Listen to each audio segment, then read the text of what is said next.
এই হাদিসটির প্রেমে পড়ে গেছি, তো আপনারাও শুনে যান।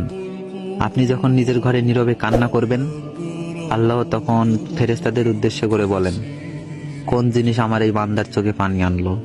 ফেরেশতাগণ বলেন, আপনার বান্দা সুখে নেই, আপনার বান্দা অনেকদিন হাসেনি। এই বলে ফেরেশতাগণ কান্না করতে থাকেন এবং আল্লাহকে বলেন, হে আমার রব, আপনি তো জানেন আপনার এই বান্দার হৃদয়ে কি রয়েছে, অতএব আপনি তার জন্য সবকিছু সহজ করে দিন।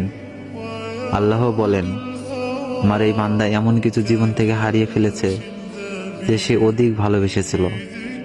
অতএব আল্লাহ বলেন, আমি শপথ করছি, আমার বান্দা যা তার জীবন থেকে হারিয়েছে তার চেয়ে উত্তম জিনিস আমি তাকে এনে দিব, যা দেখে দুনিয়া ও আখিরাতে সবাই বিস্মিত হবে।